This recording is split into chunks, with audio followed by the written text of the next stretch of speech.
start. Yep. Halfway Alright. around the track. We're before they live call us- now. We're live now. All Alright. right. This is the Long Trip Podcast. What episode is this? Like 11? 11, 12? Somewhere in there. I think Mhm. it's 11. I don't remember. You'll see when you Mhm. put it up. But we got a guest here, David Schuster, Hello. history professor there at Purdue University Northeast, right? No, Fort Wayne. Fort Wayne. Yeah, Yeah, they that's didn't what it do the was. It's not Northeast. Northeast Because it would anymore. have been That would be puny. puny. Yeah. And we're not puny. Yeah. So he's our guest on today. He's come to talk to us about some history stuff, some stuff he's looked into, done his Wrote some research on, stuff too. other different topics A about bunch of different topics. yeah from about the the email. past. So Been nice. And we're outside today. yeah, Nice ass weather. I forgot that I didn't say that yet. We're Alright. outside today. Beautiful. So, And so would you like to just like tell us a little bit about yourself? Your name's David Schuster, right? Yeah, like my your name- education, where you came from. My name is David Schuster, and I am a history professor and associate professor of history at the Purdue University, Fort Wayne. that's what it is. That's right. And I got my PhD from University of California, Santa Barbara. And my advisor there was Mary O. Ferner, a wonderful, wonderful woman. And I was a high school teacher for a time. And so I taught high school near San Diego as a public high school teacher. Mhm. And I also taught high school. I was lucky enough to teach at our sister high school outside of Istanbul. So a place called Bahçeşehir College. So I got to live in Turkey for a couple of years. I bet that was awesome. Oh, Yeah. it was great. And before that, then, I was a college student at University of California, Berkeley. And that was fun. I studied abroad, so everyone who can should study abroad and travel. Yeah, for sure. And then just grew up near San Diego, California. So it's the last 12 years I've been living out here in Fort Wayne. And I own a home. I consider this my home now. And Purdue University is going through a lot of changes, and I think, I'm pretty optimistic about the future. And Fort Wayne's pretty it's a nice place. I love the we'll get- community here. Getting a new mall here in Fort Wayne. A new mall? What? Yeah. I didn't even know about that. Over there, it's kind of on the south side of town. It's a little bit more run down side of town, and there's a general hospital there, Huh. like an old general hospital that's abandoned and everything. And they're working on construction right now of turning it into Fort Wayne's third mall, Wow. several floor mall, and Like more than two? it's just the one mall, but it's several floors because it was Mhm. a old hospital building. I think it was like 5 floors or something, and Damn. it would really be a pretty big mall, and I think that's their effort to like kind of bring together that side of town that's a Mhm. little bit run down and needs a little bit of work. And I Mhm. think they're like, well, we'll put a mall there, and that'll be a starting point. And it seems like malls are very 20th century. Yeah, you yeah, know, but maybe it will be more of a community meeting place, yeah, like, very well could be. Who knows what might come out of it. Fort Wayne's one of those places that has a lot of square footage and buildings and space compared to other cities like Yeah. Chicago and New York and LA. Yeah, for sure. I do that. I like that here. The traffic, as long as it's not like rush hours, the traffic is pretty okay. Yeah, it's Oh, not traffic bad. here is a dream compared to getting stuck in some cities, I bet. or especially if you have to go to the bathroom or if you're late, you just are going to be late, Mhm. you know.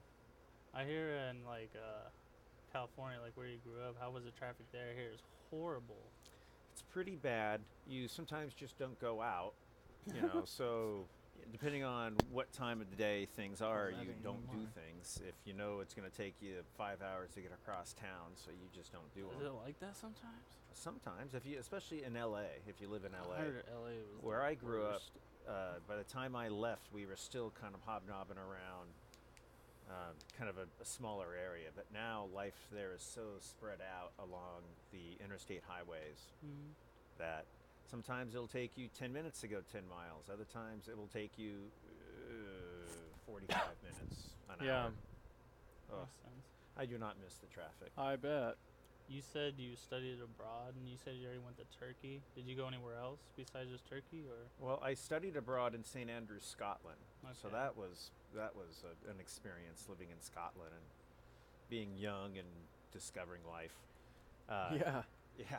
And then teaching, I taught in Turkey for 2 years, and my big takeaway was that wherever you go, people are the same.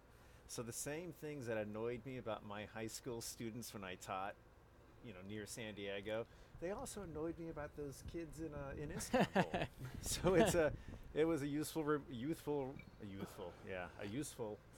reminder that we're all the same species. Were Yeah, those for only sure. 2 places, or? Only 2 places I've lived extendedly outside of the U.S. I've traveled up to Canada extensively. My mother's Canadian, so I still have family there, and I travel across the continent a lot. I like the name of your podcast. Yeah, The trip. the long trip. I take trips as often as possible. It's being a professor lends one's life to being able to take a month off or 2 weeks off to take a trip. Yeah, it's always nice. Yeah. I think it's good. I think it's what everyone should be doing all the time, instead of working 60-hour weeks all the time. It just adds to stress. Every now and then you really got to get out. Got to get out and go and live a little. That's right. In the late 19th century, there was a mantra of the of the workers' movement, the union movement, labor movement, and their mantra was 8 hours for work, 8 hours for sleep, 8 hours for what we will. The general idea was if a day is divided into 24 hours, every able-bodied person ought to put in 8 hours of honest work. And in a modern society, they ought to be able to get, in compensation, 8 hours of good sleep, and then 8 hours to be a human being. Yeah. Like 8 hours for what we will, whatever we want, like to read, to take classes, to play baseball, to have a family. When I talk about that and I ask my students, to how many of you does 8 hours seem like a short period of time or a long period of time to work? The vast majority of people think that's a really short period of time to Yeah. work. And it tells you how far or how low our expectations have gone. Here we are in a nation and there's a lot of automation, yet at the same time the human beings that are supposed to be served by the automation are working longer hours and with less job security than any time in the last, before the Great Depression. Yeah. So it's quizzical. Yeah, no, that really is mind-boggling to think, slaves to our own machines type of thing.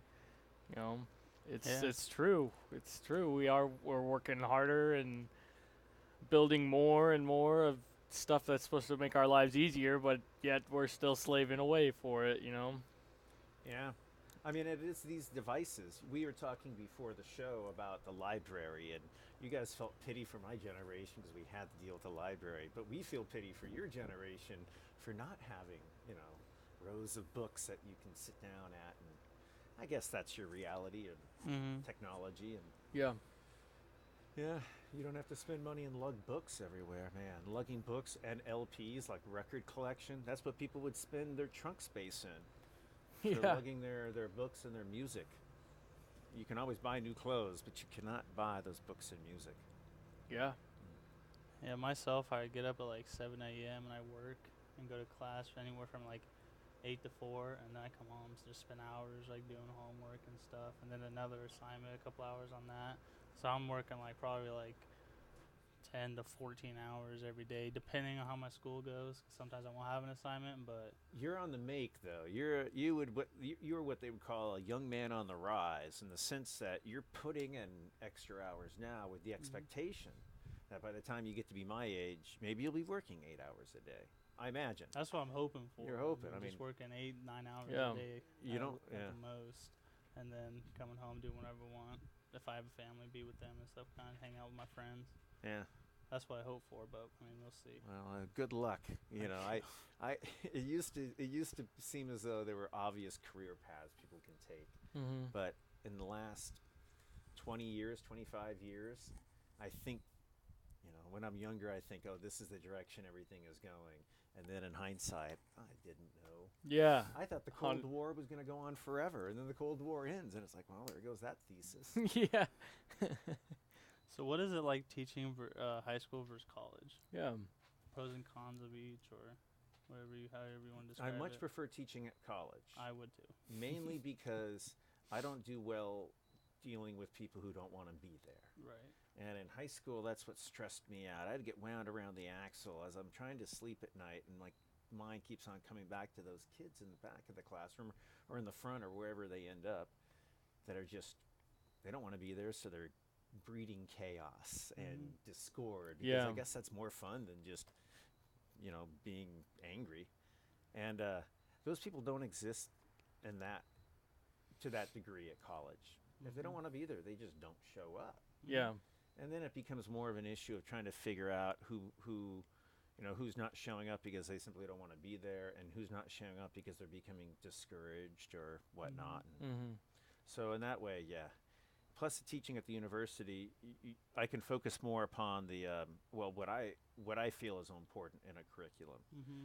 I got out of high school teaching right when more standardized curriculum, No Child Left Behind stuff was coming on, and it would be an entirely different experience to teach high school now than it was when I was starting out in the 90s.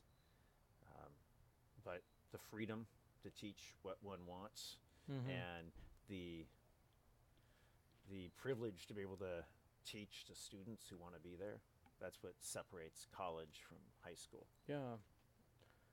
I feel like if I ever become a teacher, and I feel like maybe one day, because I'm at like an IT major and a CS minor, all tech and stuff, and I was thinking like maybe one day when I retire, I might become like a professor or something, but never teach high school. I just couldn't.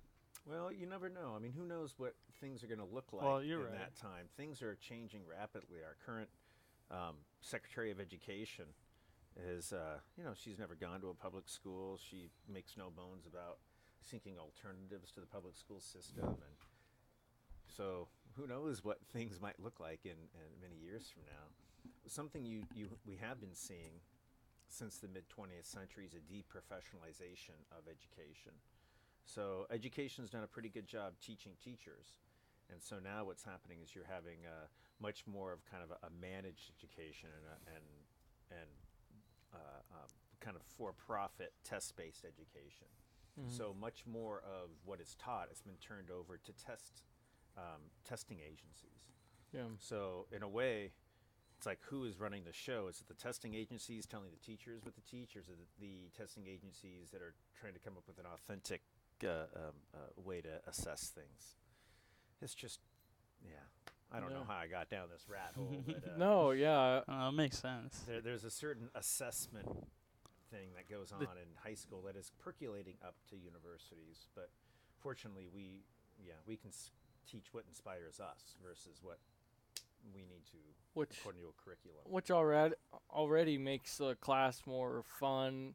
Like if the teacher's excited to be there, happy to talk about whatever, any question the person has, the teacher's happy to answer because he's just in a better mood talking about what he enjoys. Yeah. Everyone likes talking about what they enjoy compared to teachers who just, I know all about all these different subjects of history, but the testing center says I have to teach about this and these few boring parts of this time.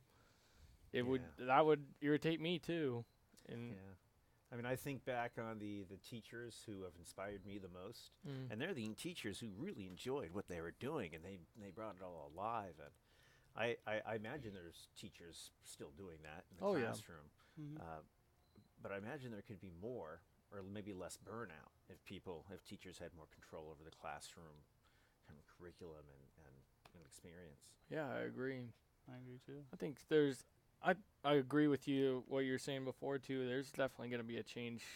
It's going to change here after a while. This teaching, the lecture halls, or where you're just going to a lecture, and that kind of teaching I see dying rapidly. I don't see it. It's just proven not to be as effective as like a different style of teaching, like a project-based type of teaching. But then you get into the issue of, some people don't learn best when they're doing project-based learning. So we're just kind of in a scramble right now, not sure where it's going, but it will go somewhere. This is the beauty of universities, I think. This would be my pitch for universities, is that you get all sorts of professors at universities. Some of them like to lecture. I'm a big lecture guy. Others like to do more, kind of role-playing with the students. But it's not one size fits all. Every professor has their shtick, and there's something to be said for big lectures. I remember as an undergrad, there'd be lectures by Leon Litwack, who was a big time American historian. And after lectures, sometimes people would stand up and clap. All these history fan groupies there that there's a Yeah. certain excitement about it. And, Yeah. and he would weigh in on certain issues of importance. I remember that he said in a lecture that regarding the dropping of the atomic bomb on Hiroshima at the end of World War II, that was a big question for his generation. And he came out and said that it was the right thing to do, and it caused some gasps in the audience that he took that position, because it's kind of it was, especially for his generation, Oh, quite yeah. controversial. So, Just for anyone who has morals, it was a issue. tough decision. Yeah. He was of the opinion that we would have dropped it on Berlin if we would have had it ready to go. It would have been dropped on Berlin, or Yeah, he's instead right. It was, I would imagine he would have been right if it would have been ready. It probably would have been done on Berlin. I don't know. I can It's- fortunately sidestep that and say it's not my area of expertise, but a lot of people think it might have been. Yeah. But maybe they would have saved it till later. Who knows? That's one of the big questions. Well, they Now we sure as got heck thousands saved of it. 'em. His last second. I mean, Japan and them were starved out. They were surrounded, with a brigade, or however you say that. Blockade. Yeah. Not brigade. A blockade. We just starved them out. It was his last resort. But even then, it was still a crazy situation. Never before has anyone dropped one bomb and leveled a whole city the size that big. Oh, it's remarkable. Have either of you ever read John Hershey's book Hiroshima? Mm-mm. Mhm. It was required reading when I went to junior high. So, in California in the 1980s. And what it was John Hershey was an army doctor who was sent to Hiroshima to study the effects of radiation on people. Right? This is army doctor, because I got to know this stuff. Yeah. And he wrote this thin book, perfect for junior high reading, called Hiroshima, and it's just kind of gruesome. It has all these eyewitness accounts of the effect of the blast and radiation. And one thing that I remember reading as a kid, and I had to reread it, was that there was an account of a fellow who was inside, and then the blast happened, and then he came out of a building, I guess it was pretty secure, and he just saw these people lying on the ground all around. A big blast had knocked everyone to the ground. So he reaches down to help this woman up, and he grabs her arm, and instead of pulling her up, he pulls the skin right off of her arm. Oh. And John Hershey, the doctor, explains that what happens with these heat pulses is it boils the oil, boils the fats beneath your skin. And so all those people who are writhing on the ground, their fat had boiled. They were dying. They were dead. They didn't know it yet. Mm-hmm. Their skin had been cooked away from their bodies, and they were just Burn waiting for- victims, but with Burned radiation. Yep. That's, yeah. Oh, so anyway, I might have to read that book eventually. That sounds like a horrible way to go out. It's a classic text of the Cold War and the effects of atomic weapons. Wow. And they have only gotten way bigger. And Way now we just have bigger. thousands and thousands of them just waiting. Thermonuclear bombs now, yeah, and weapons and all sorts. Just don't think about it too much. Yeah. I don't. Yeah, Just don't you think can about it too much. you can rack your brain on that for weeks if you go down that rabbit hole. And it's interesting. When I was in high school, I graduated in 1988. That's like the height of the Reagan era, and the height of the Reagan era. And I was pretty convinced the Cold War would go on forever, and I was pretty convinced there's a decent chance we would all just die in a thermonuclear war. Like, how long can this go on? I mean, there were several. spiral out of control. Yeah. And I kind of think that might be one reason why, like, the out of control debt spending and all that went on in the 80s, is because people just thought we might not be around to pay the bills. I mean, just pedal to the metal, and then it all ended, right? 1989, Gorbachev, the end of the Cold War, and we're left with this huge nuclear arsenal, a huge ballooning debt, and Yeah. all this momentum going forward, like hell bent for leather momentum. That's kind of the story of the 90s, I reckon. So tell us a little bit about like some of the things that you're expert in, and things that you've studied over years of getting your PhD and Yeah, what I've been interested in has changed. It's kind of evolved. I guess that goes without saying. yeah, Um, I first went to graduate school. No, stop, rewind. I went to graduate school in Santa Barbara to try to figure out what defined normality. Like after living abroad, studying abroad, I realized that I thought it was completely normal, but in another country, I felt really kind of abnormal. So I became just conscious of that, and I wanted to know what is it in America that makes things normal or abnormal, and especially behavior in people.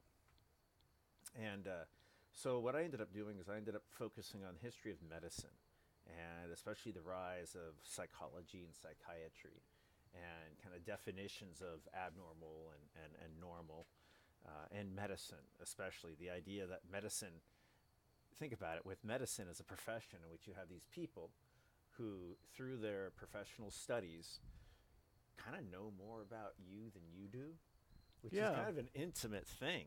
yeah. You can I have never a thought group about of that three way. psychiatrists say you are crazy, and then good luck convincing people you're sane. Yeah, So there's that always has fascinated me, and it's not simply, psychiatry is one example of that. We have religious traditions, we have traditions of advertising and propaganda within America that also go to create senses of normal and abnormal. And then there are things like sexuality, right? Where, at one point, being gay would get you beaten up on the playground. There was a game growing up that we had called Smear the Queer, yeah, and that was, I mean, it's hard for me to even say that after all these years, but that was just roll out of our mouths. Hey, let's go play this. And basically, it's just a matter of running and tackling people. That yeah, was the name of the game. Yeah, I remember I played that when I was Yeah. young. Yeah, and I even think of the insults we used to yell at each other. I had no idea how kind of homophobic they were. But now, we have a situation in which gays and lesbians can get married. And what is normal and abnormal has kind of changed very rapidly in a public way. yeah, a super rapidly way, like 10 years, 10, 15 years, just a short decade of time. It's completely flipped. Yeah, yeah, it is remarkable. So, in that way, I mean, it's hard not to study U.S. history and just be totally excited about everything. Like, who knows what the future is going to hold? And Yeah, yeah, it's I mean, what, 150 years ago, the quickest way to get around was on the back of an animal. yeah, Just that thought alone, that's one person's life, two people's lives basically. That's two generations, and now we're flying through the sky. Just all these things like that. Like that was a super rapid thing to happen in that 150 years. That's never been done. Any technological error like that is just unheard of. my father listed a flight as the biggest innovation in his lifetime. Yeah, flight. Yeah, I mean it changed everything. Everything, war, mail, everything, Everything's got to sped up. travel. So, what do you guys think the biggest innovation in your lifetimes has been? I mean, it's hard to look into the future. But I would say a microprocessor would be a big one. Everything's just so much faster now, instantaneous I through, I would email, say the internet. the wireless abilities wireless abilities. Mhm. is a really big thing. It's kind of overlooked. I think. Like, I mean, we've seen it. Like our generation has seen it. We used to be plugging in, now we're not. But like that's just a crazy thing. Now everything's just literally traveling through the air. Yeah. And that- Someday maybe they can project power and energy through the air without Yeah. wires, but that's the next frontier. Have either of you seen the movie Spinal Tap? This is Spinal Tap. I don't think That so. sounds super familiar, but I don't think I've seen It's it. a classic comedy. Rob Reiner is the director of it. Early Okay. 80s, 82, 83, something like that. And it's kind of a spoof mockumentary off of some like 60s, 70s era hard rock band, and they go back on a tour, and that's the mockumentary of it all. But anyway, there's a scene where they're trying to be hip with these wireless, this is early 80s, with these wireless electric guitar thingamabobbers. Mm. And they were made to be all really cool. And then the seminal scene of the movie, they end up picking up these airline signals, and it goes over the loudspeakers of the concert. So, right over the electric guitars, you hear people in airplanes talking, and it was kind of a backhanded slap at wireless technology, at least where it was in the early 80s. Yeah. It was something to be made fun of. Yeah. Yeah, it really was. I mean, it's like I say, it's just now coming reliable. It's the better than plugging in now. That's just the way it is. It's just super fast too. Anywhere from like 100 to 200 megabits is like, I think housing what they offer wireless was like almost 200 megabits, which is faster than even older Ethernet cords and stuff like that. So they had good. Is this the IPFW housing? Mm-hmm. They have good internet there. Yeah. Oh yeah. if you have it plugged in, you get gigabit speed, easy. Which I there have was my Xbox times plugged where in. it was, faulty and would, It was more of just, it like kicked us off a yeah, lot. just would randomly kick wirelessly. you off and stuff like that. Oh, But really? like when you were on it, it was was good. Great. Well, I even talked to them about that because I work at the IT services. They were saying that the wireless access points were just so powerful in range that in your own like room or your apartment you can The pick car up in like the parking lot. you can pick up 4 different access wireless points. So what happened is if you go to one side of the apartment, it knock you off the old one, then you have to reconnect to this one and whatever. I mean, they Oh, fixed okay. that pretty well. I don't really ever get kicked off at all. Would people game on them and stuff like that? Oh, yeah, and you suck could- all the bandwidth. Well, Mhm. you really wouldn't suck bandwidth. Like you could have the entire apartment complex probably gaming and be fine with it. Wow. Actually, we've Good. been having kind of troubles this You're year. here. I don't know if it was just a lot of people on it because there's like a lot of people in housing now. It's Mhm. overbooked and everything, or networking is just don't know what they're doing. Are you So- still students at PFW? I'm a junior. I'm actually not. I'm not. I had some stuff go down with my degree, switching degrees and everything, so I'm taking this semester off and just working. Okay. Got a decent job right now, so I'm just kind of trailing down that path, see where it goes, I guess. Good. I mean, the credits that I have, they're not going away, so if Those I will ever be need to there. Those will be there. go back.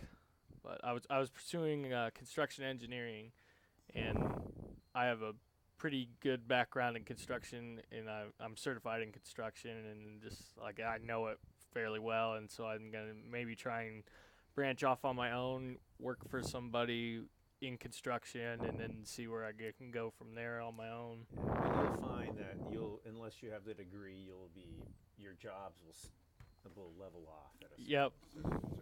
That's kind of what I figured, and I figured, well, plus I'm not quite where I should be to be going to college. I'm not quite matured enough, Well, so I think yeah. I think it also might be a better thing maybe down the line to go back and when I'm ready or actually wanting to learn the material more. It's good to know that and be aware of that. Yeah, one of the best decisions I made was dropping out of the PhD program at Michigan. It's a great decision. I never regretted that. What happened there? Oh, I was in over my head. I was 23 years old in a University of Michigan PhD program in history, hanging out with all these people in their like late 20s, 30s, 40s who like experienced life. Mm-hmm. Oh, I was in the slow lane and they're whizzing by, and I was paying out-of-state tuition. So, Oh, yeah. Oh yeah. Left after a year. I got my master's in a year, but yeah, then left. Good decision. You said your specialty is medical history or whatever, Mhm. and the one in the email, you talked about spiritual healing. Yeah. Can you elaborate on that? Like what all you studied in that? Yeah, one of the things I came across in my research, my primary research has been on an illness known as neurasthenia. Now, neurasthenia was a term that was first used in 1869, and it was to describe a medical condition that arose from a lack of energy in our body. So there wasn't one conventional medical wisdom at this time. So there are many different people that argued as to what was the source of our health. And a growing concept, especially encouraged by professions such as neurology, argued that our bodies ran on energy. Mm-hmm. So this would be after the Civil War, Edison, all the stuff with electricity, images of Frankenstein. I mean, people, the idea that our bodies run on energy made a lot of intuitive sense. So the theory was that we eat food, it's converted into energy via our stomach, and then using our nervous system, it's transmitted to our organs and our muscles to operate us like we're little machines. And so neurasthenia was a diagnosis that meant that your body was running low of this energy, and it would manifest in all these different ways. So grown men might cry, women might not be able to sleep, men and women of all types would have anxiety. They would have insomnia characterized by an inability to turn off their brain. So like And their they brain. they were saying that this is just a like a biological lack of energy, or just you're not eating, or Well, it was biological. It was linked to biological. So this is before the days that people thought of psychology as credible. as Yeah. credible. Yeah, psychology was not yet really invented. Mhm. William James, the founder of American psychology, would write Principles of Psychology in 1890. So psychology arises out of trying to figure out how to deal with this illness. So you have these neurologists that are trying to treat these neurasthenics who tended to be kind of business people. Today we'd call it stress. All right, so people who might have all sorts of disorders from just living in stressful situations. And it turns out that while medical doctors were trying to find cures involving rest or activity and exercise, religious science, so the Church of Religious Science, Mary Baker Eddy's church, which is a metaphysical church, developed. And at this same time, and it was a therapeutic church in which people would join, and the religion was their cure.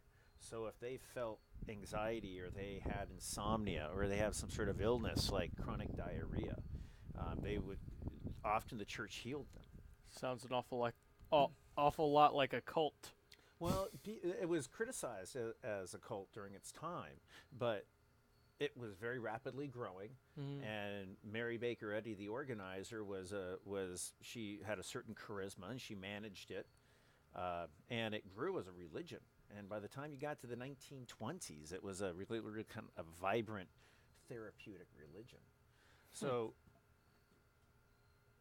Christian Science did a very good job at healing people of their neurasthenia. So doctors, and of course there's a lot of reasons for that. There's a lot to be said about mind over matter. Oh yeah. Doctors, physicians were pulling their hair out, wondering what did these religious healers have that their medical science did not have. And that is where you have the growth of therapeutic psychology. Therapeutic psychology, as it developed in the 1890s and first few years of the 20th century with people like Freud, that developed as basically these medical doctors trying to find a logical, kind of like a pseudoscientific way of understanding mind over matter, the power of suggestion. These are not the droids you're looking for, type stuff. And, we know no one talked about placebos in the 1890s or first few years of the 20th century. Placebos became bigger in the kind of the mid 20th century. People started talking about it more. But people did know that there was something to be had there. And placebos work about a third of the time. So if you can convince the patient that whatever therapy you're going to go to is going to help them for a lot of things like insomnia, diarrhea, back pain, amenorrhea, impotence, those therapies work. So I that's agree 100%. yeah, that's the fascination that I have, is that clinical psychology arose as essentially medicine's way to understand the effectiveness of religion at making people feel better. Yeah, that really is a fascinating topic. I never really thought of it like that, putting it that way, that religion came first and then they were looking in, well, why do they feel so good? Yeah, a metaphysical religion like Yeah. Christian Science, which I don't know if you guys know much about spiritualism in the 19th century. There was this belief amongst many people of all types, of all different classes and ethnic groups, that there was a connection between the spiritual world and the physical world, and there was thoughts that you can channel the power of the spirits, and there was all these mediums and seers and people that would have like stage shows where supposedly they were channeling psychic energy. And many people believed in it. It was a very common belief.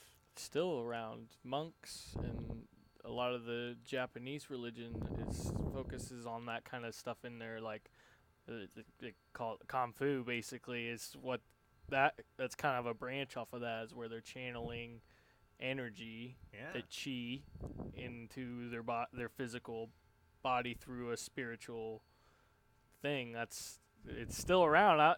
It's arguably there's something there. I mean, I've seen some guys are punching through walls and stuff with that. I'm like, I can't do that. So you got something going on. Yeah. Well, even in the church, even in the Catholic Church, right? What is communion if not taking the flesh and the blood of Christ? And I'm not sure. I imagine everyone has their own understanding of it, but at least there was this idea that it becomes the actual flesh. Mm-hmm. Like you were repeating something that people had done for well over 1,000 years, 2,000 years almost. Yeah. That's metaphysical. Something bigger than you are. I agree. I like that. So you said that you've written some papers in like late 19th, early 20th century on, I don't know, century, I have yeah, a book. medicine. I have a book and I've written papers. You have a book? What's the book called? It's called Neurasthenic Nation. Neurasthenic Nation. Neurasthenic Nation. It is the illness neurasthenia that I talked about, and I just kind of took the idea, like fast food nation. Not very original, but it has a certain ring to it. Yeah. Neurasthenic Nation. So I looked at America in the late 19th, early 20th century through the prism of this illness. So I looked at what doctors are saying about it, and then I looked at how advertisers, especially like patent medicine manufacturers, how are they going to convince you to buy their medicine? Well, they got to convince you that you're sick, and then they got to convince you that their medicine is going to cure what ails you. And so diagnoses like neurasthenia were seemingly perfect for advertisers to basically say, do you suffer from any of the following symptoms? Which could be anything from like headaches to insomnia to back pain to anything. Yeah. And then it would say, this is a known disease called neurasthenia. Drink our medicine and it will cure you. And people did it. And that medicine sometimes would pack a punch. Really?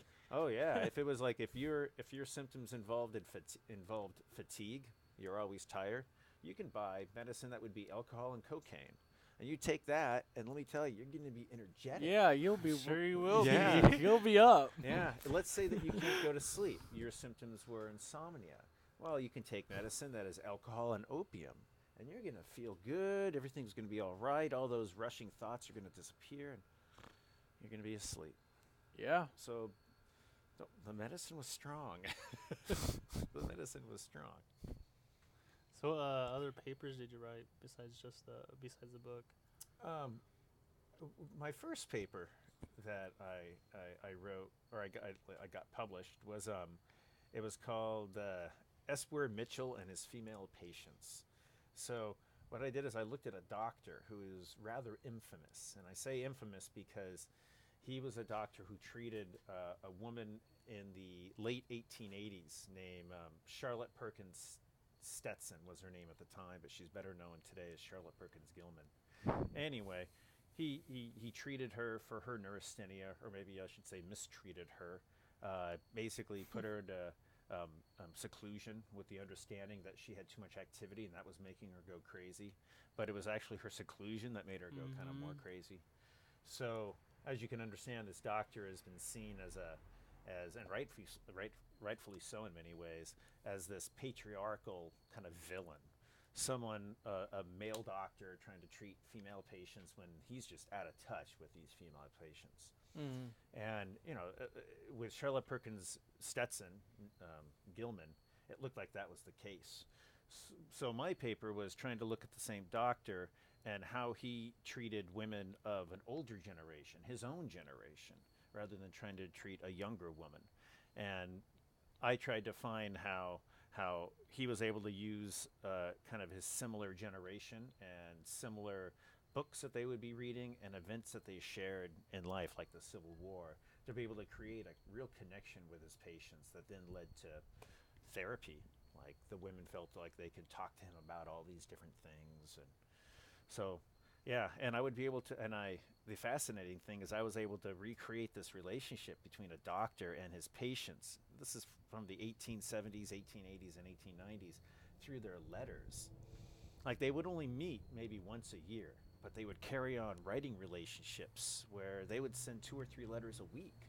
Really? Yeah, and so if she was feeling anxious, she would write letters, and then he would respond in kind. And they carried on a therapeutic friendship and doctor-patient relationship through letter writing. And that's what people did. I imagine, just to look at the pure volume of letters that a man like S. Ward Mitchell, a doctor, would write in the 1880s and 1890s, I imagine he spent 5 hours a day writing letters. Really? Yeah, that's what he did. I mean, would always just be doing It's really stuff. not all that crazy. You know, I know people that'll spend 5 hours a day responding to emails, kind of thing. It's the same thing, I imagine. Yeah. So that was my first article that I got published, was piecing together these relationships via the letters, and yeah. Oh, I guess I still get giddy in my heart when I think about the first paper. Yeah. When did you write that? I wrote that around 2003, 2004, I think. I was probably like 6. Yeah. I was like 33 or 34, a graduate student who just wanted to start getting out there and getting some stuff published because, yeah, I'd been teaching high school and I wanted to move on from that. I would Had to too. get your name out there a little bit. Yeah, I was of the age that I didn't mind working long hours, and it was fun. I felt like I was investing in myself. See, Yeah. that's why I have no problem working like 12 to 14 hours. Working like 12 to 14 hours a day because I love technology and what Yeah. I do, and I'm so invested in it. And so it's not even really like work to me. Sometimes it is, depending on the class, depending on the teacher. But I love it for the most part, and so If it's you- not really feel like work. Yeah, if you see where it goes and you feel like you're investing in yourself or something, yeah, the work isn't that bad. It's actually training you to be able to work those long hours for when you get your first few jobs. You're like, this is short. 8 hours. Yeah, it's hazing almost. I, Yeah. I like that kind of thing, only mine's more direct with it. Like at the end of my long day, I've built something and I have something physical that I done and worked on all day, and that's what I got to show for it. Like I did that. It's, you guys are like building up your future more and more. Yeah. Yours is way more long term than I'm putting in my work, and there's what I got to show for it. Like that part of the walls built or something like that. Yeah, you're right. It is a different.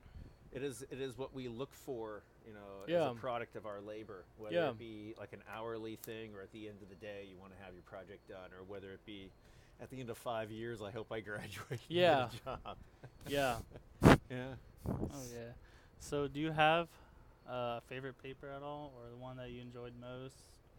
Oh, like as a student or as an academic, like. That you just wrote yourself, your favorite Oh. paper you wrote, if you have Well, I one. guess, or not necessarily even favorite paper, like favorite research that you've Or done the or looked topic. into. Well, I talked can tell you about. that I've got an idea that I've not written on yet, and it's an idea in my mind that every once in a while, if I'm with other academics and it's late and we've been drinking, I'll jump into it. But it is a theory about society that I call the social capacitor, and the social capacitor would be an aspect of our society that would be part of our culture and probably blended into the economy as well. So for me, it was like a diagnosis neurasthenia. Just having a diagnosis, I thought, was a tool that society used in order to kind of let off tensions and growing pains. So, as American society, we're constantly changing, and everything from changing nature of our work to immigration to the pop culture, and every time people change and people's life changes, it causes tensions, it causes stress. If you imagine society as like a structure, every little movement causes tension, and there needs to be give, or it builds up and just crumbles. Yeah. So social capacitor is the idea that you have all these charges. Obviously, I studied this when dealing with neurasthenia and all the electricity metaphors. Yeah.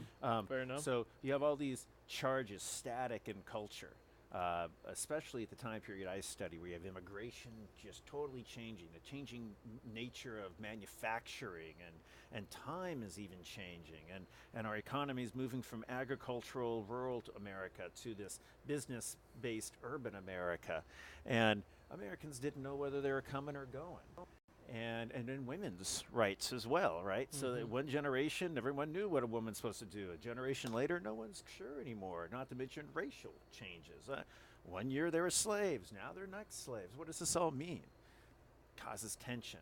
So the social capacitor would be things like diagnoses, like neurasthenia, or I think sports too, like the development of the baseball, which began as a series of players' associations that brought together Irish immigrants with German immigrants with ex-slaves, all to play one sport.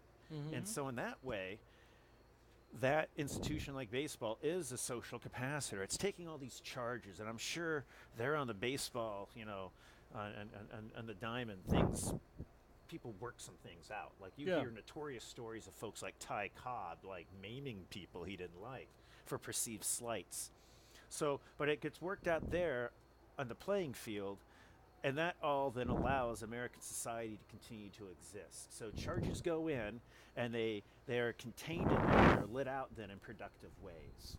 So like with baseball, people learn to have boosterism for a certain town or for a certain team. People travel, and the more people travel, the more they realize they're all part of America. So baseball helped really knit us together, especially after the Civil War. Yeah. By doing that. So yeah, so social capacitor, I think, is an article that would be interesting to write. And so what that would do then is it would allow students to be able to take something like baseball or music or maybe even the development of things like law, and then show how the development of those sports or institutions kind of helped ease the growing pains of America. Well, I would say even university could be, like you're saying, a social. Oh yeah. Because I mean, it's exactly, everyone's going there. Different races, different people, all different kinds are going there, and they're doing one thing. They probably don't necessarily like what they're doing in some classes, but yet a productive thing is coming out of it. They're getting that class passed. They're getting their degrees. They're going Absolutely. on. Yeah. In fact, if you think broadly, universities, even the military, prison systems, in a way. Yeah. There are all these different institutions, for lack of a better word, that we have that are ballasts in a way. There's that society's changing, and these things change more slowly. They're like a ballast. Let's see here. That is an interesting topic of. I'd definitely be able to read that. Do you have like an idea of when you'd write that, or you just been thinking about it? Oh, it's something that I came up with, and I was all excited because I felt like it was an epiphany, and I even drew images of static charges go in, and then they are released in these directed, more beneficial, productive ways. Yeah. And no, it'll happen sooner or later. Luckily about history is that we don't become antiquated. Like if I was, let's say, an IT professor, I'd be afraid that every year I'm getting more and more out of touch with my field. But with history, every year, it's like the field becomes more intuitive. Yeah. So yeah, if you guys want to I don't want to steer you away from IT, but oh, you're not. But I like change. I like keeping up with new things and new technology and stuff I that'll love be coming out in the history. future. I'm already studying it now, looking into it. I've already wrote some papers on it. Oh, mainly congratulations. for class stuff, but yeah. even some fun ones by myself, one or two. Yeah. I enjoy it a lot, even learning new things, because a lot of the new stuff that's coming out it's a lot easier and it's more fun. I love programming, and the future of technology is all programming. Eventually, until AI comes out, but I don't know when that'll be. In your email, you talked about the Gilded Age. The Gilded Age. Honestly, yes. I have no idea what I that don't is. either. I've never heard of it. Oh my goodness. Mark Twain will be rolling around in his grave. The Gilded Age is the period directly following the Civil War. And it's called the Gilded Age because of Mark Twain, the famous American writer. He wrote a book, published it sometime in the early 1870s, I believe, and it was called The Gilded Age. And it was a satirical look at America at that time. And he called it the Gilded Age because if something is gilded in gold, it looks rich. But if you pull the buck knife out and cut below the surface, you'll realize that it's actually like wood or maybe brass. So, according to Twain, America at this time period was building, building, building. Riches seemingly were being made, but if you get below the surface, you'll realize that it's just riches for a little bit, but there's still a lot of kind of rotten stuff going on. Yeah. So that was the Gilded Age. And what comes after the Gilded Age is known as the Progressive Era. And the Progressive Era is this period in which, and again, this is a general narrative that we teach, period in which Americans were realizing that there were problems in their nation in the previous years of the Gilded Age.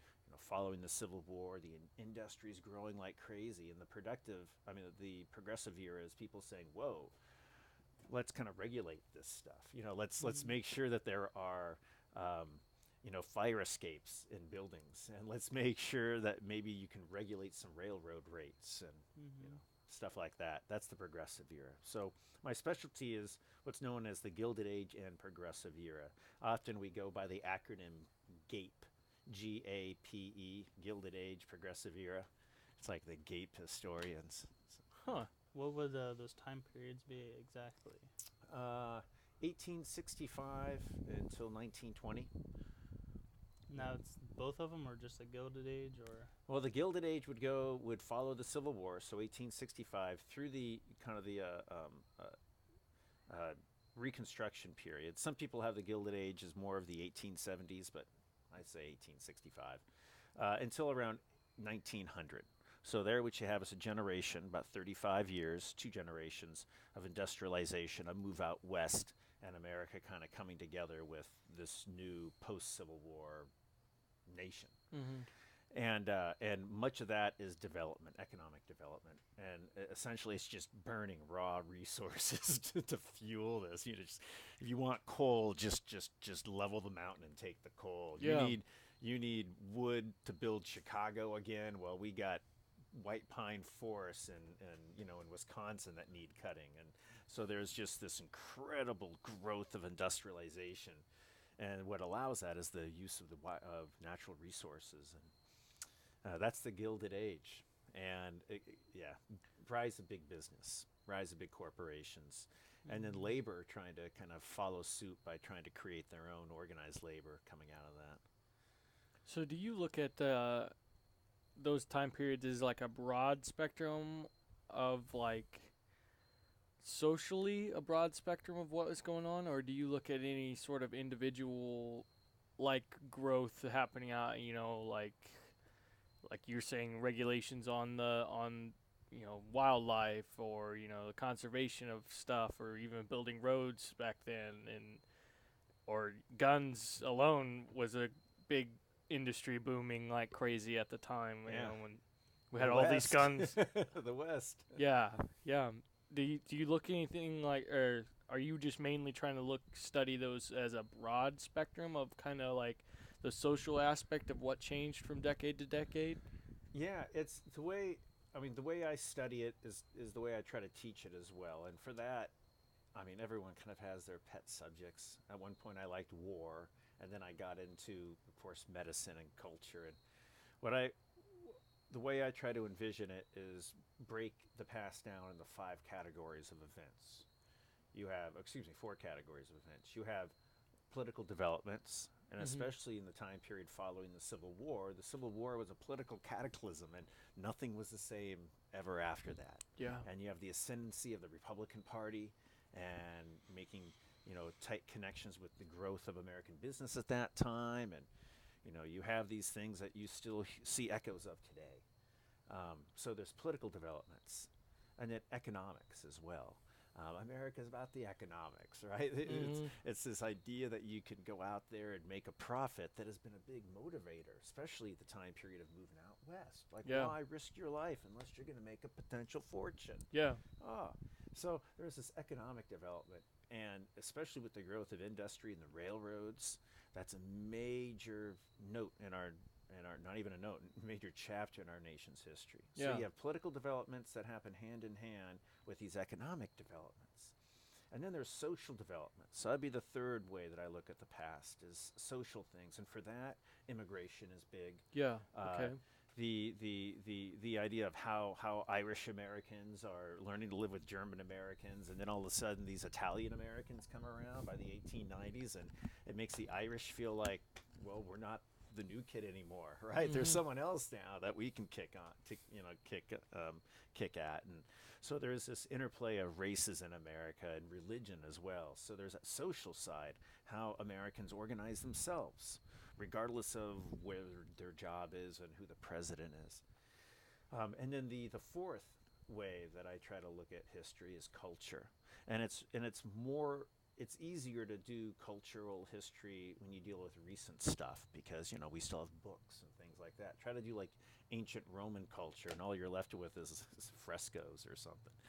But cultural history, and especially in America, culture is huge because we don't have one like culture like the Scots do, or maybe Yeah. the Germans do, or the Japanese do. We have many, and that meant that our commercial culture, our pop culture, has become the fabric that really holds America together. Meaning, culture is, instead of America being the land which lacks culture, I'd say America is a land that relies on culture more than anything to bring us together because we don't share common religion or even common political beliefs, but we can all kind of tune in and watch television or movies, and we can all love or hate Elvis. And Yeah. No. Yeah. so, I agree with that. so that aspect. So when I think about history, I think of it in, if I have to think of a time period, I want to situate myself politically and then economically and then socially, like what are people talking about and what languages are they using? And then I would try to think of like what music would they be listening to and food would they be eating. So, yeah. That answers my question perfectly because that's what I kept thinking about. I was like, well, if you're studying these, I guess a decade or two is kind of really a short period of time, but yet so much has happened in that amount of time. How do you break it down? What do you look at first? Yeah. Kind of thing. There have been some in the 1990s. I went first with the graduate school in the early 90s, and there was a book by Liz Cohen. She was a historian. I'm not sure where she was writing out of, but it was all about Chicago. And all my professors had this little crush on Liz Cohen because they said she's just accomplished. She's accomplished what everyone's tried to do, and that is synthesize political developments with economic developments, with social developments, with culture. And she did that by looking at Chicago in a period of about 10, 15 years, I think going into the Great Depression, and how, she just captures a moment that way. So that's been a model for me, trying to synthesize that, all those different things. Mm-hmm. Yeah, that sounds like the only way you could look at it is that's what I was saying. I have no bullet points or no basis of how you would look at that broad of a time frame and that so much had happened in, like you said, just politically, just socially, everything. There's so much that has happened in that short amount of time. And it's happening even faster and faster, it seems Yeah. like. And ultimately, though, if you're studying history, you got to look at what fascinates you.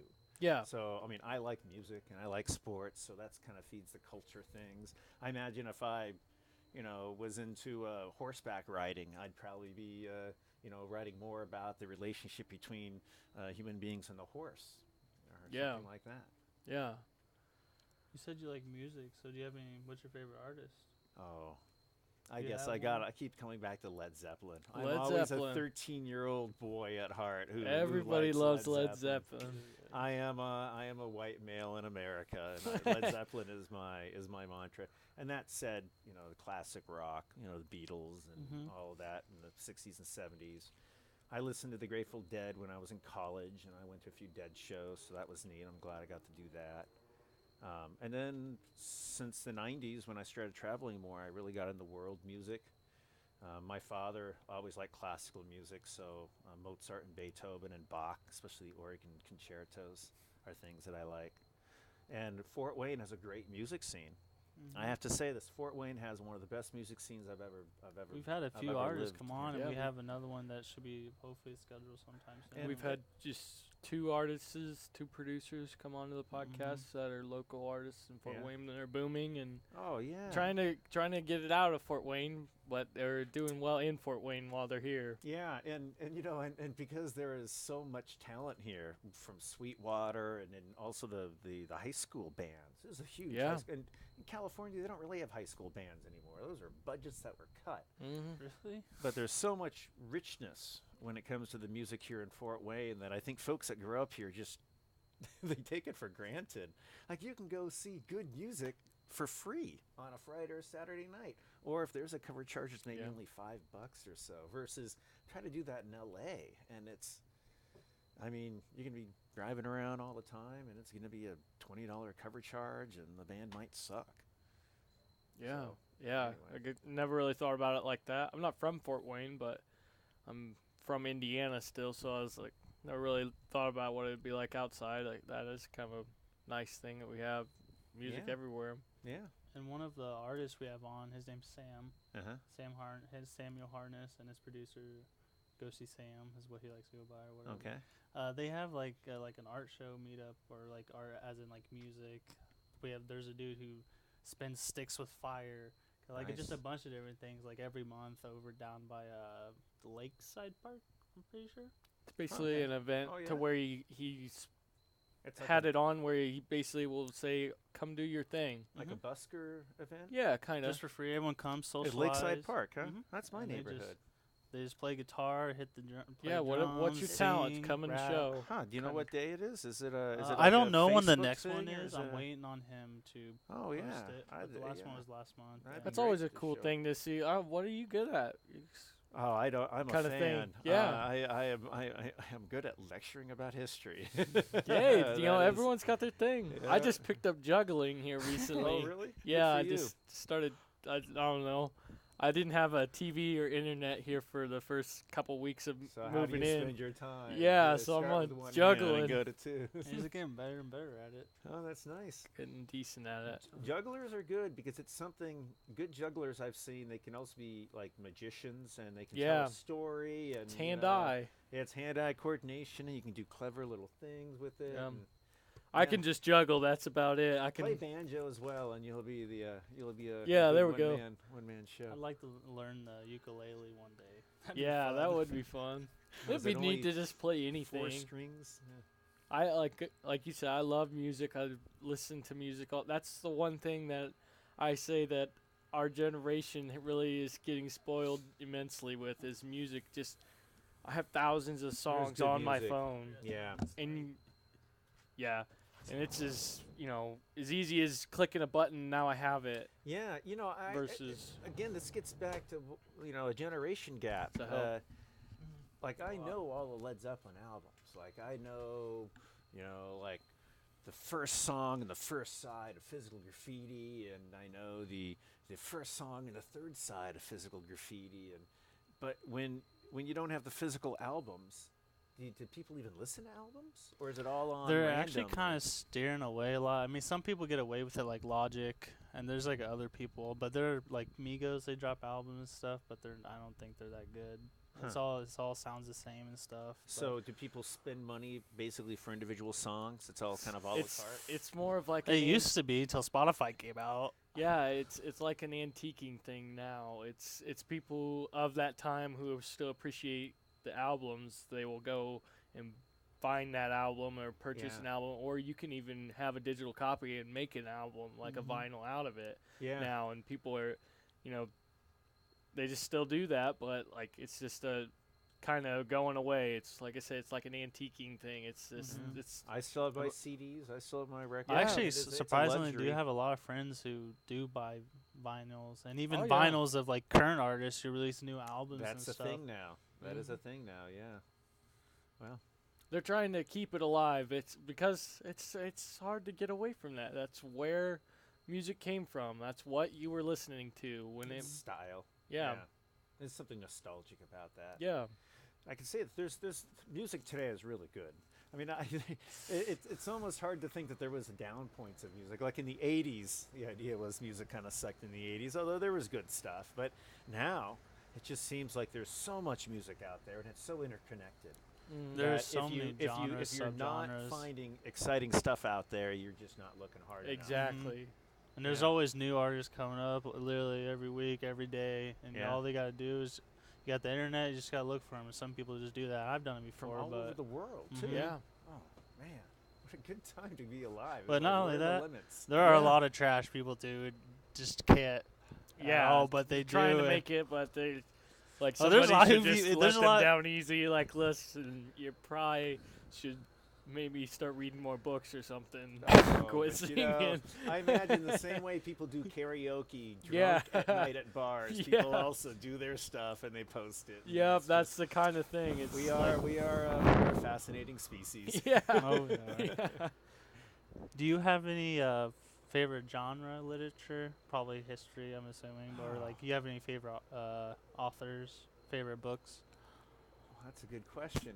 You know, I hate to say and this is probably what everyone says. I don't read as much as I used to. The last book I just read was, and I don't believe I'm blanking on the author's name right now, but it was something like History of the World in 6 Glasses or 6 Cups, where the author he looked at 6 different beverages, starting with beer, which was the first major beverage, Mm-hmm. then moving on to wine, the Greeks, and then moving on to coffee and tea, and then rum, and then Coca-Cola. And then he used each of these beverages as a way to really understand the world at the time, like as it was at the time. It's a great history. I really wish I remember Yeah, the that exact sounds title of it. fascinating. But like History of the World in 6 Glasses or 6 Cups. And yeah, he uses a systems analysis where he uses this beverage as a way to really then find its distribution and its sales and the political system that developed to promote it.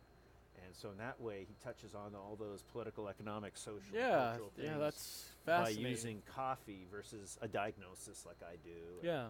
yeah, so it was a great. That's a great book, and it's a recent one. One before that was all about the mass extinctions that are going on, and that's as I like environmental issues and environmental history, and that is a sobering book. Can So you talk those- about some of your favorite issues? I wouldn't say favorite, but the ones that you've learned, the topics of environmental issues that you've studied or read about. Yeah, I guess for me as an American historian, when I think of the environment, it's hard not to think about Frederick Jackson Turner's frontier thesis. Have either of you heard of the frontier thesis? Frontier thesis. This is the most famous thesis in American history. So when I say it's a thesis, this one idea goes to explain what it means to be American. At least that's the claim. And it was early on. It was written and presented right before the turn of the 20th century, like 1890 something or other. But anyway, it's presented by a historian who at this point would have been at a Western university, the University of Wisconsin-Madison. So in Really? the 1890s, this was like the West. Yeah. And when he was basically going through some information, he realized that according to the 1890 census, every 10 years we have a census, Mhm. and according to the 1890 census, the frontier no longer existed. So the frontier is this basic designation that the federal government was using to describe the density of population. So if there are very few people, like U.S. citizens in an area, then it was deemed a frontier. Yeah. But America was so thoroughly settled by 1890 that the frontier no longer existed. And that would have just been a footnote in history, except Frederick Jackson Turner this Western historian at the University of Wisconsin, came up with the frontier thesis of American history. And this is the frontier thesis. He argued that what made United States and Americans distinctive as a nation, remember, we don't really have long roots of a nation like Germany or Britain Yeah, does. we're young. We're young, but what made us us was the frontier. He said from the very beginning, when we were colonies, people would spill off the boats and just basically start trudging in the frontier, fighting, combating nature as well as fellow human beings, and that it forced us to be inventive, it forced us to be practical, it forced us to be ingenious. And it was that struggle with the frontier that steeled mere immigrants to become this nation of America. And that is it in broad strokes. But Yeah. he was much more sophisticated about it as well. He talked about the movement out west as an economic movement where you have the first generation of groundbreaking settlers who then basically keep moving west, and then other people, families, start coming settling the second generation of the farms then. And he had this whole idea as the American economic development and the development of our national character arose from the frontier. That's a true. I feel like that is a very true statement. Like, even looking at it from where we are now, like, yeah, we were all united. I mean, just look at like different states who idolize their state, like Texas. They're brought together because they struggle with stuff that goes on in where they live. Yeah. They're all fighting the same kind of things. You know, they're trying to move their cattle. They're all doing the same thing because that's the way to make money in that environment. Yeah. Economically. So yeah, that they would be brought together like that as a frontier, I guess, is the background. So I guess what happened that after the frontier? Like, what's going on? Like, what are they looking at now? Where the heck are we I'm glad at? you asked that question, because that's the same question people like Teddy Roosevelt were asking. Teddy Roosevelt, who was a president, but he also was a rough and ready guy. He had boxing his rough ring riders. in the White House. He would box in the White House. He liked to ride horses. He spent time as a cowboy out west. I mean, Teddy Roosevelt was a colorful character, and he was an academic. He was a fan of historians like Frederick Jackson Turner. So Roosevelt took seriously the frontier thesis, and he came to this realization that if America wants to remain true to its frontier roots, we needed to preserve our wildlands. And not surprisingly, Teddy Roosevelt then established the U.S. Forest Service.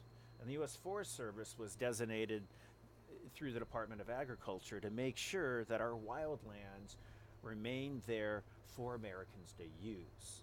So, the Forest Service started to pioneer things like hunting licenses, selective cutting of forests, Bag stocking limits. of streams, so that Americans, even once we become a nation of city folks, we can still go camping. We can still, go hunting. And I Yeah. still And- love camping. I've been hunting. I love hunting. I Exactly. plan to do it in the future. Americans, we do this. You go to Great Britain, and English people, they don't really camp like Americans do. I mean, it's uncomfortable, right? But Americans have this Yeah. frontier spirit. We go camping with our families or with Boy Scouts or whatnot. Yeah, so that is, you asked about an issue of environmental history. I guess it would be that. I love the idea of environmentalism in America being the idea of protecting the American tradition. United States, whatever it means to be American, happened hand in glove with our development of the development of the environment, and leaving some of the environment undeveloped, Yeah. so that we can continue to go out and kind of play cowboy, keep that part of our spirit Still alive. Struggle with nature. Yeah. I mean, would you imagine if all those forests were cut down, or if the pollution, I mean, I hope it doesn't get that I mean, bad, but you if can- pollution is such that all the fresh water is... You can imagine it today because we're kind of living it in where we are right now in Indiana. Was once, the greatest waterfowl wildlife conservation in the whole world. Like it wasn't conservation; it was just This we is a had great the highest. swamp here. We got a Yeah, swamp. Yeah. we had the highest waterfowl population in the world, Wow. And they and migrate in and out through here too. yeah, and well, what kind of ruined it was Indiana went through and dredged the Kankakee River, Okay. which, if you look on the map, it is as straight as an arrow now, and it used to be as twisty as could be. Yeah. And the reason they straightened it was, well, each one of those bends was, cities we were trying to develop there. Well, springtime comes, it's got all these bends, all the logs ain't moving down the river, it floods their cities and everything, and so we went through and straightened it out and just wrecked the wildlife. Unintended consequences. Exactly. Yeah, in Southern California, there's a lot of stories like that. In Southern California, they don't have sand anymore in the beaches. We have to truck it in for the tourists. Yeah, I knew And the about re- that. I did And not. the reason why we don't have sand is because sand used to flow down the rivers to the ocean and then move down with rip currents and stuff like that. But all those damn rivers have been shored up for water and for development, so there's no more natural sand going. So we have to Really? haul I it in from never places even- like Arizona. I never knew that. That's fascinating. I knew about it. I didn't know if it was in California though. That's Yeah. fascinating. Yeah, they truck it in, and then if you go to a beach in Encinitas in the wintertime, it's just going to be stones because all the heavier waves in the wintertime, and it just takes all the sand away and dumps it in the offshore sandbars and stuff like that, and Huh. falls down big trenches, Yeah. and then they got to haul new stuff in. Jeez, that's sad. Yeah, that is. It's Not even real sad. Yeah, and we'll see what's going on. There's all the fracking that's going on now, and I just hope it doesn't pollute terribly North America's groundwater supplies. But who knows? Well, fracking now is more people are realizing what it is doing and was doing. Thanks to technology. Yeah, Internet. so that is really still frowned upon pretty heavily. Like people are realizing like we cannot be doing this Well, I don't know. anymore. We have. There's still the people out there that just don't care, but the knowledge of that it is a bad thing to do is really getting out there, and like we probably shouldn't be doing that anymore. Yeah, I mean, I wish I could live to be older than I probably will be when I die, because I'd love to be able to read the environmental history, 100 years after fracking to see what it says. Yeah. But just- unfortunately, I'll be dead. Yeah. Oh well. It's just fascinating that the only way we figure out the problems is when we make the problems where we're seeing them. Where did all the birds go? We used to have them all over the place. Well, they're all dead. We killed Yeah. them all. The passenger pigeon? The passenger Yeah. pigeon was the most populous bird on Earth at the time of Columbus, and it was all here in North America. And by the time you get to the turn of the 20th century, basically it was hunted to extinction, and the last one died in a zoo. I think Cincinnati or something. Really? Damn. And its name was Martha. And it was just hunted to extinction. People with punt guns, people would even use alcohol-soaked grain to kill them, Yeah. because they'd eat the grain and then they'd just fall intoxicated, and people would gather them up in pillow-cases and stuff. All dead. We almost Yeah. hunted the bison to extinction. It's just a miracle that we still have bison around. I think the pandas just came out of extinction. Or near The extinction or bison something. are booming up again. Wolf population is almost getting dangerous again. Yeah. So Well, so there's that. We are bringing things back. some. But And we had- panda population, it sounds like maybe they've stabilized. It seems like China realizes that they should keep those guys alive. Yeah. Yeah. Yeah, but We're- this is. But do we go too far and kill them all before we figure out that we I shouldn't don't have? know. No. I mean, whale populations are dropping off. I mean, this is. Yeah. In our lifetime, there's going to be a precipitous drop of extinction of large animals, Yeah. including things like whale populations. It's just sad to think about all that. Damn, I didn't even know about that. What are they killing them for? Just like to eat, or? General pollution of the oceans, and also Oh, there's yeah. some stuff with in areas like off the coast of California where they have quite a bit of sound pollution, if you would, underneath the water, whether it be military or just industrial, it evidently causes a lot of whale migratory populations to kind of get fragmented. So Because they communicate through sonar. yeah, and it makes it so it's just more difficult for them to stay together. Huh. So it's just a combination of things. It's like the bees, you know, you hear about the Yeah. bee populations, and bees will bounce back. You know, they're pretty hardy creatures, They are. but things go through this stress, and you know, I'm sure there'll probably be some species of bees that will not make it. In my biology class I was taking in at IPFW, they had talked. You know, there's all these species, and all of them are like holding up a tower, is how they basically put it. And you know, we keep pulling all these species out. Well, there's a theory that there is a one species that Yeah. Keystone species. yeah, there is a one species, but no one knows what it is. That's no right. one knows what the most valuable one is. There's Could a be big argument. mosquitoes. There's actually a big argument that it's frogs because they're the first. If you look at any sort of environment, if you're looking for pollution or problems like that society is giving to the environment, everyone looks at frogs first because they're both aquatic and land based. And so if there's a problem, they will be one of the first to see it, because if it's either in the water or the land, you know, they're the ones to look at. Yeah, So they argue that that is one of the key species or whatever, and you know, but mass frogs are being killed off all over, you know, just from pollution and stuff. So there's evidently some sort of fungus or something that's just spreading, and it's killing frog populations. Oh yeah, and yeah. bat populations as well. There's some sort of I'm not He sure if hates it's a bats. fungus Yeah, that's fine or with me. There's something like a white nose thing that is killing off bats, and Damn, I'm not a I didn't know bat that. fan.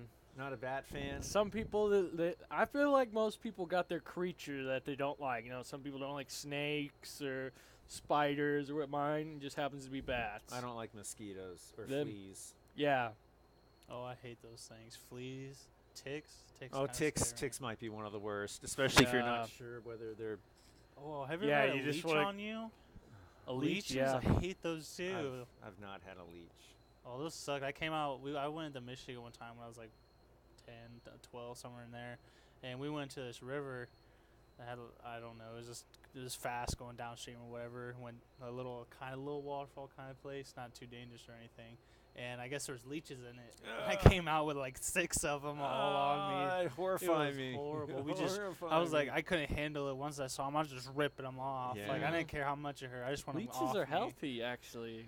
So, a certain kind of leech, I don't remember. Mhm. They'll use them in their like saliva. Really helps Yeah. the healing process. Yeah, it's an anticoagulant. Yeah. Yeah, so that That's if you're the doing fancy word for it. surgery, yeah, they put a leech there, and it will keep the blood flowing and keep all the Mhm. circulation going.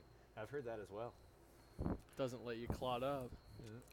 We got probably about like 8 minutes or so. So is there anything that you want to talk about specifically, or like when you were coming here, things you wanted to talk about, get out there, or? Even some, let us know your book titles and stuff, and we'll put them beneath our YouTube page. Well, I just got one book, Neurasthenic Nation.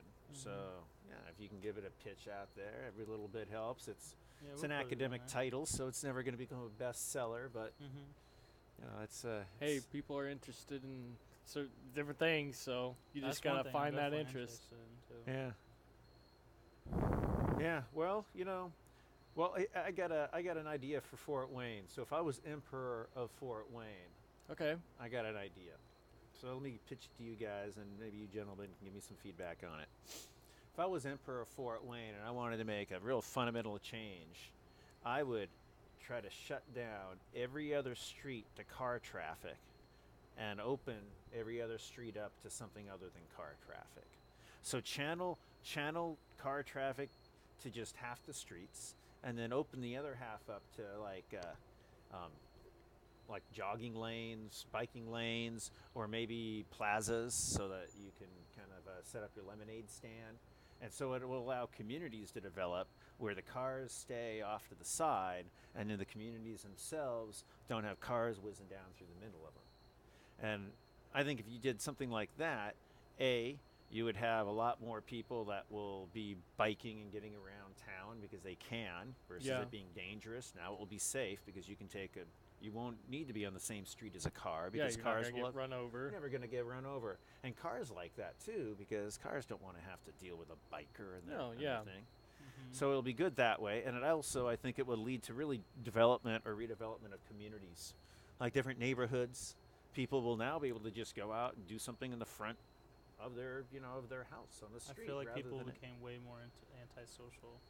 What's that? I feel like a lot of people have become really antisocial and not being a part of their community. And You stuff think like people that. will just stay in their houses I and not think want to I come think out? people are that way now, and I feel like that might be helping become more social. It might, yeah, I have to agree. I'd probably buy a horse. yeah. That would be my form of transportation. I That would would be ride awesome. a horse. That would Ride be a pretty horse cool. everywhere. Yeah. Riding a horse downtown Fort Wayne. That's how I get to A work. longboard. I love. Maybe longboarding. they'll have like downtown staples there that you can ride it to, Yeah. because I don't know why you won't be able to have maybe a horse-friendly road, because if it's every other, there's so many roads, man. I Mhm. mean, but maybe from one section of town, maybe one road from each section will be designated livestock and animal thing, where you have horses. That would be pretty cool. Yeah. Yeah. But the only thing about that would be is how crazy know. would it be in the winter time when everyone's wanting to just drive? Yeah. Would Well- you basically open up those roads again? Well, if everyone wants to drive, we would have, since we have fewer roads, they will be better maintained. Yeah. So there'll be that, and I imagine public transportation. People will probably rely on buses more. Which is a great thing for cities. I think Oh, all cities yeah. should have a great public transportation. Like, why pay for a car? You got to park it, you got to feed it, you got to pay for it, Mhm. and you Maintain got to it. worry about it. Yeah, you Yeah. got to maintain it. You go out every day and you're wondering. I mean, you may have a really reliable vehicle, but you don't know until that thing turns on if you're gonna make it to work in Yeah. that vehicle. That's right. Like my sister just went. She lives back in my hometown, Logansport. She went to Kokomo, and I gave her my old car, and she drove there, and it was fine. And then when she got out of the mall, it didn't start. Oh, It turns out to be the starter. I figured it all out, Okay. helped her and everything. But like what you said, you don't know when it's just gonna. Yeah, Break you off have no on ya. idea. don't know. As long as I feed a horse, I'll have a ride in And it work. tends to get sick too. Sometimes, so you see it yeah. coming. You see it Yeah. coming. Mm-hmm. Yeah, well, who knows what things will be like. We definitely, especially with the sharing economy the way it is, like, it's just a matter of time before there start to be big parking lots near the interstates. And you just get into a share with, you pay $15 a month or $20 a month, and you use a car once a week or Yeah. whatever. Maybe just in the summers to take your road trip. I don't know. Yeah, But I Don't think need the that'd be car. a great idea. So that's my pitch. I think if I was going to run to be emperor, that would be my pitch. Shut down every other street to cars. Open up every other street then to joggers, bikers, horses, lemonade stands. See, I agree with it. I feel like I'd enjoy it. I'd bike or the longboard or whatever. And I feel like that'd help a lot of people get more exercise and stuff. But I feel Reduce like I'm a pollution. very open-minded person, and Yeah. I feel like there's a lot of people who aren't. Oh, People yeah, I don't know the how people drive. right up their driveway and park in there. I imagine it would be done first in neighborhoods that have alleyways, so that people's garages that empty into an alleyway, those alleyways will have cars on it, but then the other streets won't. So you can still drive to your house. I think it's a very doable thing, though. It really is. It's not so far out of the box that couldn't happen.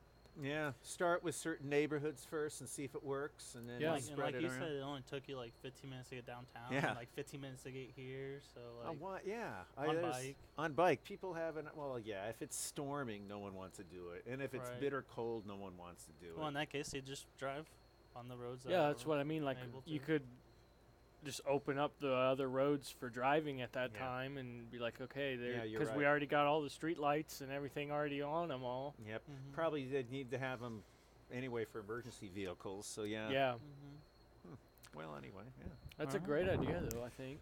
I'd do it, but I feel think like we'd it'd help a finally lot have of some people. good roads to drive on, maybe. It could be some areas of the city where no one really wants to buy the houses there. It could be a good kind of area where Yeah. you can start to do something with it. I feel you. All right. I think that's all the time we got today. It's an hour and a half. Alrighty. We want to thank you for coming and stuff. The talk was great. You're a very smart dude, and Yeah, you definitely have the education to prove and stuff. And you wrote books and articles, which I will probably be reading sometime, especially the Neurasthenia. Neurasthenic Nation. Yeah. Yes. That sounds very interesting to me. For sure. It has a great cover. What is it? Oh, it has a cover of this, and this is the credit for the cover goes to Rutgers University Press, who put it out, and whoever their artist was. But it has this image from an old Sears catalog of someone with this Heidelberg electric belt, and he's standing like a beefcake model like this, and he's got this belt, which basically is an electrified jock strap. And this is for, again, neurasthenia. It was thought that you can take these electrodes and it will charge your penis and your genitalia, and it would make you into a more virile man. So there's on the cover. He's like, On the cover, there's a guy doing this, and he's got try this that. electric belt with like charges going into his groin. And that's Yeah, I'll pass on that one. I'll stick with whatever. If I'll stick with just being sleepy in the morning, I'll pass. Yeah. When I saw the cover, I'm like, well, that should sell, but Yeah. it's an academic title. Yeah. I like it. I'll Anything probably to get. definitely give it a read or something. Can you find it on Amazon or? Yeah, you can probably still find it on Amazon. Although, unfortunately, I don't think it. Are we still recording? Mm-hmm. Oh, I don't think that it ships with its cover anymore. They stopped printing the cover. Oh, So fair enough. Jackasses. yeah, it's We the can see the publishing cover. industry. Look it up. Yeah, you can see the cover on Amazon. All right. Well, that Check is us out. it. That's whatever episode number this is, 11, 12, something like that. With And that was the long David trip. Schuster, right? Schuster. Schuster. All right. Great guess. Thank you. All right. Well, thank you. Yeah, thank That you. was good. Thank you very much. Thank you, Christian.